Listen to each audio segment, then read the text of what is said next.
I'd like to introduce my guest, Mr. Ronn Perea. We're going to focus on the 75th anniversary of the first fission atomic bombs exploded, the first of which was exploded in July here in New Mexico at Trinity Site. Welcome to the Gauntlet of Truth, Ron. Greetings, New Mexico and the great American Southwest. You know, Hey, Jeffrey, how's your red, white, and blue doing? Oh, I'm a patriot, unapologetically. I wear a flag. I have red, white, and blue this I know running very trunks. well, and anybody who knows Jeffrey Candelaria knows he is all-American. Well, you know, I'm not all American, but I appreciate that Hey, take it if you can get it. what Churchill said about America and democracy. He said it's a bad form of government, but everything else is worse. So I appreciate, notwithstanding our imperfections, that this is the greatest country in which to live. And I'm frankly sick and tired of people completely disparaging some of the folks that created some of the institutions like freedom of expression, the right to bear arms, the ability to pursue liberty, the autonomy that we're provided. Anyway, that's going to be in my opinion segment. So let's talk about the 75th anniversary of the dropping of, or the explosion, the detonation. Well, it all started in 1939. That's when the scientist-physicist Emile Szilard informed FDR of the threat from Nazi land that Adolf had up his sleeve. And that scared FDR enough to start the American program, and he consulted all of the pros that this country could put together. He selected General Leslie Groves, who had just finished building the Pentagon, to oversee the Manhattan Project. And Jeffrey, why was it called the Manhattan Project? Because most of the uranium at the time, which is the fusionable material, was basically converging at docks around Manhattan, New York. That's why it was called. Where was all of these shipments originated from? That I don't know. From the Congo in Africa. Okay. The Congolese mines in Africa, and they were being shipped here. And under heavy U.S. Navy escort. Yeah. Ultimately, though, we crafted the bomb here in Los Alamos under the direction of Oppenheimer, but Oak Ridge, Tennessee was where the enrichment took place, where I guess another way of saying where you process the uranium, correct? That's where the enrichment took place? Now, and then the second place was Hanford, Oregon. Now, what they did was at Oak Ridge in Tennessee, they refined the pieces of uranium into usable forms. And then at Hanford, they designed the pieces to fit the designs that Los Alamos was requesting. So Hanford provided Los Alamos with the sizable and the properly shaped pieces of uranium. Yeah. Keep in mind, folks, the world had never seen a fissionable bomb where you're splitting an atom and it creates so much power and heat that it was beyond any kind of explosive device ever known to mankind at that time. Hydrogen bombs are fusion bombs versus fission. My guest is Ronn Perea. He's authored a book, and 2 of the chapters, 4 and 5, talk about Trinity Site and the creation of the atomic bomb, right, Ron? Well, President FDR started it, got the program underway, and then when he died on April 12th, Truman took over, and he was totally unaware of the existence. Yeah. And so he had a quick briefing, and so he found that Eisenhower and all of the scientists were definitely opposed to using the bomb because of personal reasons. Yeah. All the scientists were from Europe, and they wanted to get rid of Adolf, so they had no qualms about using it on Nazi Germany. But when it came to dropping it on Japan, they had hesitancy about using it on those lives. And so interesting. We're talking about 75 years ago in July was the first atom bomb, fusion bomb, where you're splitting an atom using, in this case, plutonium as the fissionable material, was dropped at 5:29 a.m. in Trinity, New Mexico. It ended up, Ron, as you know, it ended up causing so much explosive power that it actually changed there was a metamorphosis of the silica, which is sand, that turned into a green glass. Yes. At any rate, the question at hand is Truman, not FDR, a month later in August, dropped 2 bombs, one on Hiroshima, one on Nagasaki.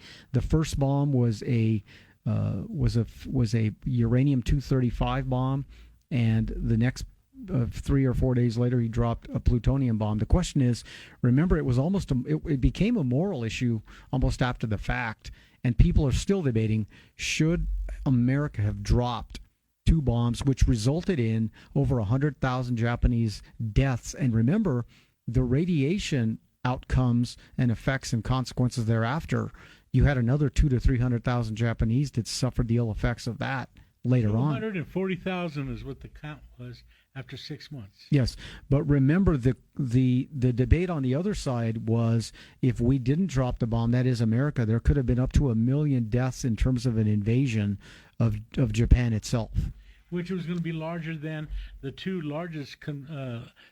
of the largest attacks on a foreign country up to that date, Normandy and Okinawa. So they were estimating more American losses of invading Japan than those two combined. Absolutely. By the way, there were Cuba, New Mexico, an area there, and near Thoreau, New Mexico, Blue Water Lake were alternate sites that were looked at to detonate that first bomb. And remember, when Oppenheimer and all the scientists put together the theory of fission, right, where you're actually imploding. So the way the bomb works, as you know, Ron, is you're imploding in an encased shell, squeezing the uranium. Yes, and then which in turn causes a shockwave, which then causes what's called critical mass, and then it splits atoms apart, which creates all this energy. The point is, some of the scientists thought it was going to light the atmosphere on fire and cause a reaction, throughout the atmosphere. And some of them thought it was going to be a dud. Yeah. At any rate, it wasn't. It was a bet by the scientists of what the yield would be. It ranged from 0 yield, but Edward Teller had the highest of 45,000 tons. That was way below. The eventual yield was 25,000 tons compared to 1,000 of TNT. Yeah. So that's how they more or less guessed at what the yield was going to be. The question again for the remainder of the show is, would you have dropped a bomb? It's easy to answer the question now in a sense. You still have not discussed the political ramifications. Talk about that. Truman did not want Russia involved. They had previously signed a treaty that once they finished dealing with the Nazis, they would then yield towards Japan. Well, by that time, U.S. had the heavier sway over Japan. They did not want Russia to get involved. And so that was another reason to expedite the dropping of the bomb, because they did not want Russia. Russia was already attacking the Japanese forces in China. They did not want them to get involved with the command of the Japanese islands. Yeah, keep in mind for context, May of that same time frame is when the Germans were defeated ultimately. Hitler, May 16th, actually, 1 month before the dropping of the bomb. I think it was April 30th where Hitler committed suicide. So all these extraordinary events took place within the span of 3 or 4 months in 1945. And all under Truman's point, long after FDR had passed. Within a month. Well, within a month, yeah, because FDR had a brain hemorrhage in April 45 and died. So what we're talking about is, would we have dropped a bomb? Because, as you know, estimates would have been over 1 million casualties had American and their allies invaded Japan. And Japan turned down that offer from Russia because there was no proviso in that demand from U.S. How to deal with Hirohito. Now, he did not like that as such, is why he had it turned down. So, again, Hirohito was considered to the Japanese people an actual living god, a deity, and he had called for the for not acquiescing to the Allies. So when you have in the mind of a people a deity saying to you, "We will not surrender," you have a completely different motivation there. And another reason why U.S. Truman especially decided to drop the bomb on Japan, because he deemed the Japanese more crueler than the Nazis. Yeah. Because of the way they treated American soldiers over the war. And I got to insert here, Jeffrey, I am the loving son of a Bataan Death March survivor. Yeah. So please forgive me if I refer to them as Japs and not Japanese. Well, no, you can't do that. Well, that's not allowable. And for us to dissect how evil a people is or are, we're not going to do that on this show. Suffice to say that about 40 million people lost their lives in World War II. That's a staggering number. And what we're talking about today is July 1945. The detonation of the first fissionable bomb was dropped at 5:29 a.m. Southeast of Socorro, New Mexico, and 120 miles southwest of Albuquerque. Correct. And it was a complete. What was the tonnage? Did you say? It yielded 25 kilometers a ton of explosion. As far as TNT, as far as that would have equaled 1 ton of TNT. Yeah. So the question is, would you have dropped a bomb? That was an extraordinarily debatable, and still is by many folks, debatable question. Would we have served better in terms of looking at it from a moral perspective by conventional warfare, which would, by all estimates, would have resulted in 600,000 to 100,000 to 1 million American troops and allies dying, invading Japan? And it could have been up to a year more of World War II. Yeah, so it would have protracted the war. That's also a very good point. Remember that the Nazis had been defeated in May of that year. Now we're talking about 2 months later, July, the bomb was detonated. Los Alamos, New Mexico, talk a little bit about that. Oppenheimer was the director here. And this is where the bomb was actually assembled, created. Where all the scientists congregated to design the various pros and cons of the mechanism. Now, they, and Oppenheimer and Leslie Groves had driven around all the entire northern New Mexico looking for a place to build it. They even looked at Jemez, New Mexico as one spot, but they finally selected on Los Alamos because it was a beautiful, isolated, the only living people there were the boys' school that was in Los Alamos. Yeah. And so that was the ideal. It was as barren as you can get. They picked it. Yeah. All right, folks, Jeffrey Candelaria here, the Gauntlet of Truth. We're talking about the 75th anniversary of the detonation of, literally within a month, the first 3 fissionable atomic bomb explosions. The first, which was Trinity Site, some 60 miles southeast of Socorro, New Mexico. The second 2, of course, were Hiroshima and Nagasaki, resulting in over 100,000 Japanese deaths, not to mention the other nuclear fallout and consequences for generations thereafter. The question is, would you have dropped the bomb? Truman had that decision to make. Originally, to Ronn's point, let me introduce Ronn again. Ronn is the author of Elsie and Elsa. That is a book that features historical events that took place right here in New Mexico. We're focusing on, of course, the Manhattan Project. And to your point, Ronn, the Manhattan Project, originally the nuclear bomb or atomic bomb was designed to be dropped over the Germans, the Nazis. Correct. And that's because of the personal feelings of the scientists themselves, a bulk of them originating in Europe. And they were all escaping Mr. Hitler. And so that was why their feelings were that. And then when they finally got the bomb designed and functionable, it was a month after Germany had surrendered. So when the thought came up of dropping it on Japan, they were hesitant about dropping it on live humans in Japan. Yeah, and keep in mind that the number of resources and people working on the Manhattan Project, it was a colossal endeavor to put this science together. I'm trying to remember how many sites there were. Did you say there were actually more than 30 sites all over the country, but most famously, of course, were Los Alamos, Oak Ridge, Tennessee, and I believe Hanford, Oregon. Yeah, and Oregon. There was a facility in Canada. Yes. Actually, here the statistics are 130,000 scientists and support staff were coalesced to the tune of, in today's dollars, about $45 billion. 30 sites across the U.S. and Canada, the most famous of which were Los Alamos, Oak Ridge, and Tennessee were the primary sites. Oak Ridge was in charge of basically enriching the uranium and plutonium material, and Los Alamos was more responsible for the actual creation. Los Alamos, New Mexico, why that site? And talk a little bit about some of the dynamics. Obviously, the population exploded. Talk a little bit about that, Well, Ron. Los Alamos was, of all the sites that they looked at, was the most isolated.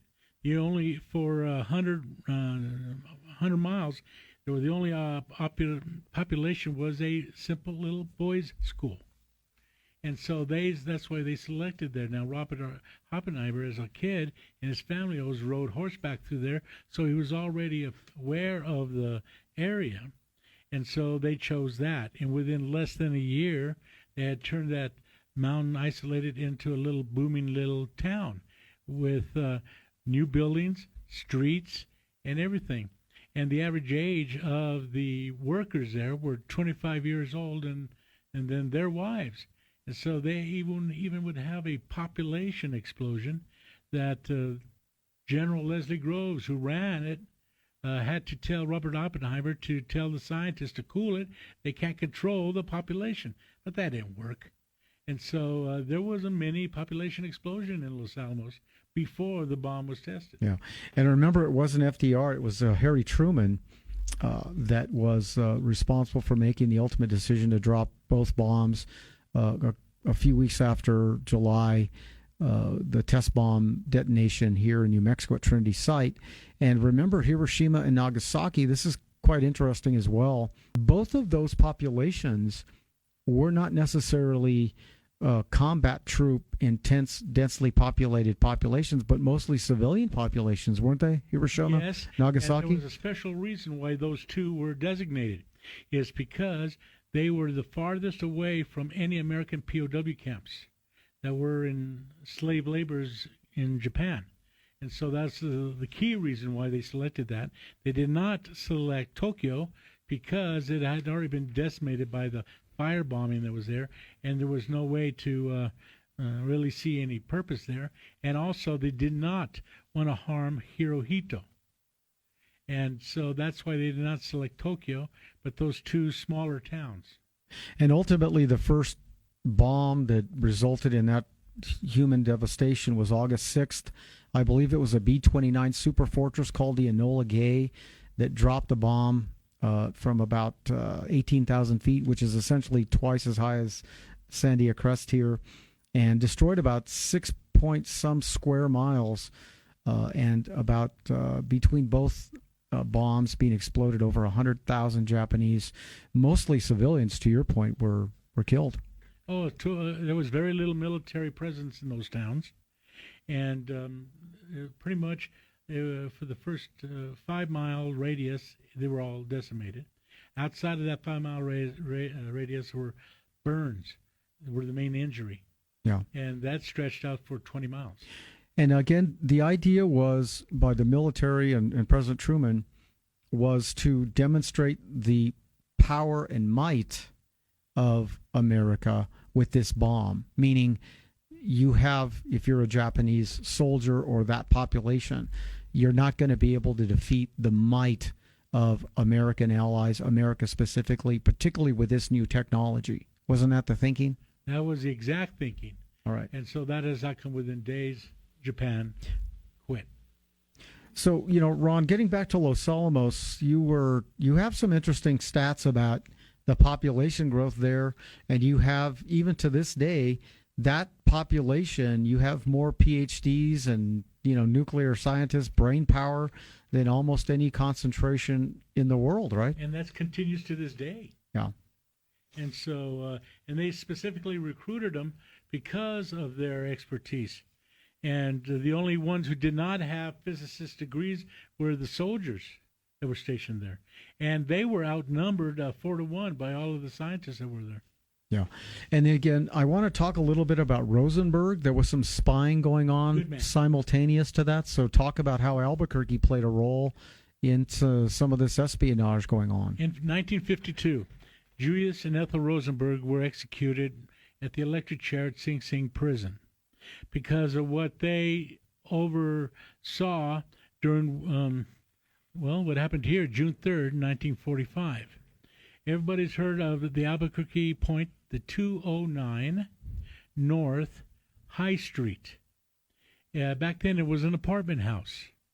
Today it is a beautifully renovated B&B. And if you go there today, there's a little plaque outside the front entrance that says Spy House. And that is where the initial conveyance of the facts were handed over to the Russians.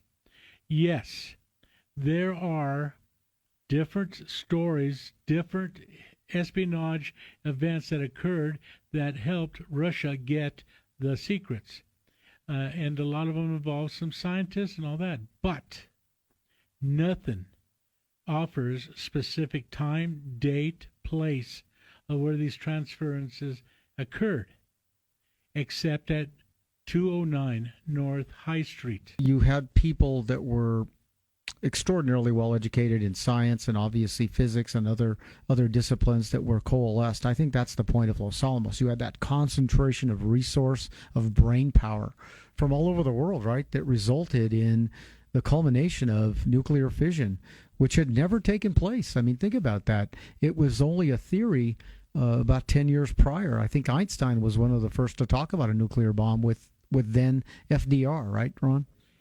Yes, and he's the one that assisted in Szilard informing FDR about it, because Szilard and Einstein were directly from Germany, and they were very scared about what the potential could be done because they knew that Germany had the possibility of doing it. Yeah, and just to remind our listeners, the fusionable materials that were used for those first atomic bombs were plutonium, which had just been discovered as an isotope and a material in 1940, and then uranium-235, which is a combination of neutrons and protons, I believe, which results in an isotope. But the point is, uranium-235 and plutonium, very rare elements in our world on the planet, have to be enriched or processed, and only those two materials at that time were known to be fissionable, where you're separating neutrons, causing this enormous release of power. Good explanation, Jeffrey.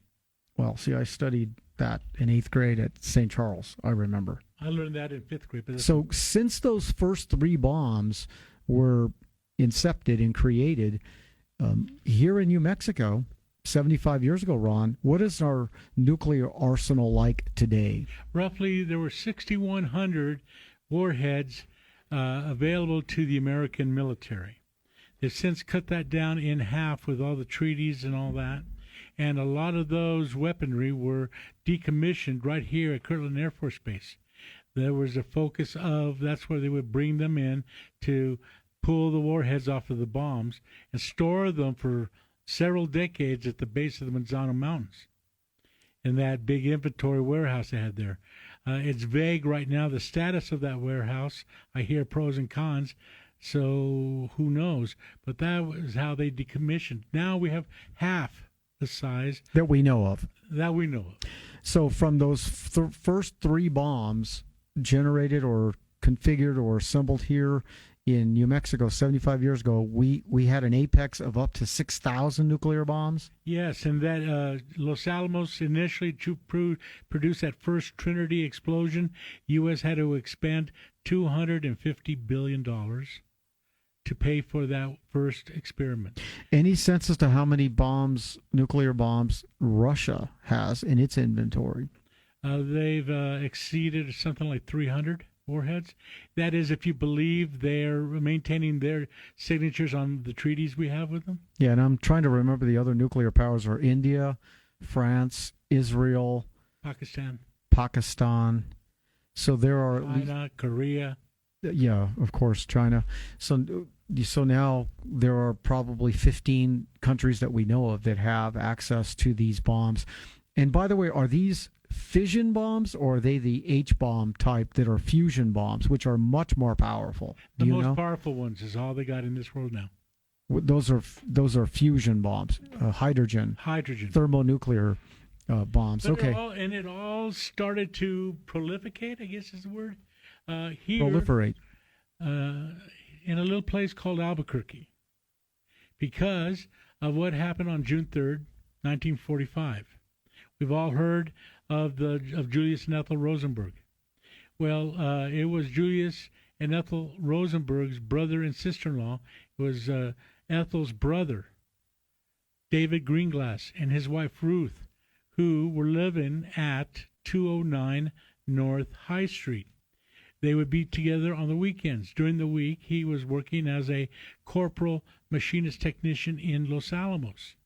They were newlyweds. He was 20, she was 19, so he came home on weekends so they could be together. Well, as instructed, before he came out here, David Greenglass met with Julius and how to identify the knock You know, we've got at the door someday. to conclude. Ronn Perea, he is the author of Elsie and Elsa.